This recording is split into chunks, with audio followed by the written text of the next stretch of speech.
Europe has its European Court of Human Rights, its European Convention on Human Rights, and it's beginning to come under challenge. Oh, no, not from this country, goodness gracious me, no. But it was interesting that in Germany, where we really have seen some very violent scenes on the streets, a Star of David being painted, spray-painted on houses where Jews live, and many other extraordinary and awful things, petrol bombs at synagogues, and all of this in the country that said in 1945, never again. As I reported last night, the German Chancellor, in Der Spiegel, said we're going to have to start deportations. But what really caught my eye today was the French Interior Minister, and his name is Gerald Darmanin, and he has said France will deport foreigners deemed a threat without waiting for the European Court of Human Rights to hear their appeal. Well, this is really, really interesting indeed.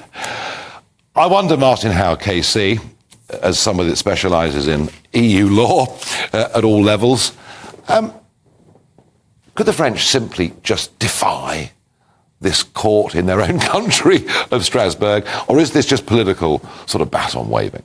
I don't know how serious it is, but knowing the French, they probably will go through with it because they have a history of being rather more robust with these international courts than we are. And it's the same thing as when we were in the EU, where, you know, various countries were getting away, including the French, with not implementing common EU rules. And of course, Muggins in this country obeyed everything to the letter. Yeah, I can see the parallels, very clearly see the parallels. But if a state like France was to breach, you know, some fundamental principles of the ECHR, of that convention, and there was a judgment in Strasbourg again, what would happen? I mean, they'd simply get fined, would they, as a government? Well, at the end of the day, there's just a big row in the Council of Europe. I mean, you know, when Russia was a member, Putin regularly got hauled over the coals, and nothing persuaded him to obey any judgments of the European Court of Human Rights. So at the end of the day, it's pretty toothless.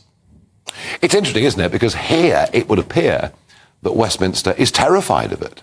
I mean, here we're waiting for the Supreme Court judgment on Rwanda, and maybe the judges will bring in the convention in that against the government, and even if the government wins, they can still get taken to Strasbourg. And you mentioned this point about EU membership. We are naturally, are we not, a country that if we want to be part of a club, we believe we pay the membership fee and we kind of obey the rules. Because there are some, Marin Howe, suggesting that maybe we could be a bit more like Gerald Darmanin, that we could just say, the hell with it, we're just going to do what we want. But we never do we? We don't, and I think it's not necessarily a good idea for us to change to not obeying laws or not obeying international treaties. But I think what we need to do is be rather more careful about what we sign up to. And the problem with the European Convention on Human Rights, it's not so much the convention as it was drafted originally, which is unobjectionable and gained widespread support across the political spectrum. Yeah. It's 50 years of judgments by the Strasbourg Court that have changed it. And judicial activism. Judicial activism. And indeed, this whole business of it acting against deportations was an invention of the Strasbourg Court. It was never intended to be an asylum convention. It was, in fact, negotiated in parallel with the Geneva Asylum Convention. Because we're always told by the Labour Party, well, hang on, it was British lawyers that drafted it. We should be very proud of it. But the point you're making is it's a very different animal. It's an extremely different animal from the animal that was drafted. And at the end of the day, the big question is, why do we need to belong to it anymore as a country? Well, you see, I get this sense that and we're going to be out on the road. This show's going to be in Cardiff tomorrow and in St Austell in Cornwall on Thursday. And it's just so interesting to get outside London and talk to folk. And they can't understand why, if we voted Brexit, there's still this sort of foreign court that they don't fully understand. There's no reason why they should. Is this going to become an election issue, in your opinion? I think it's bound to. I mean, the immediate issue, of course, is the boat people and the Rwanda issue. But that's only one of the many things which the European Convention has caused problems on. Ben Wallace, the outgoing Defence Secretary, made the point that it interferes severely with military operations abroad.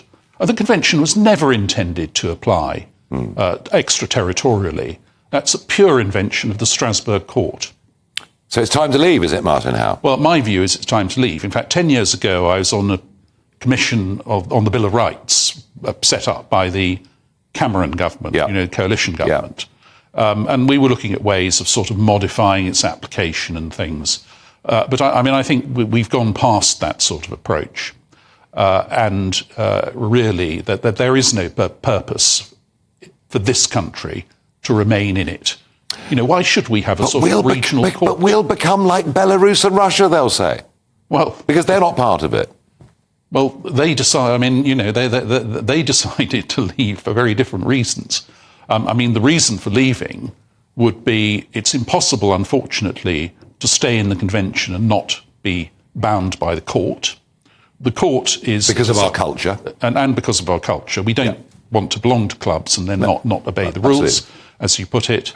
And if the rules are not acceptable, and I think they aren't, then we should leave. And then I come back to the real point. What is the benefit to us in staying? I've no idea.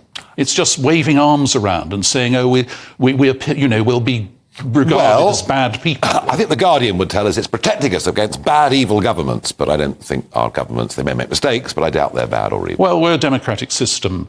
And at the end of the day, the electorate punish dictatorial governments. Really interesting. Martin Howe, thank you very much indeed for coming on. I think this will become a very major national debate.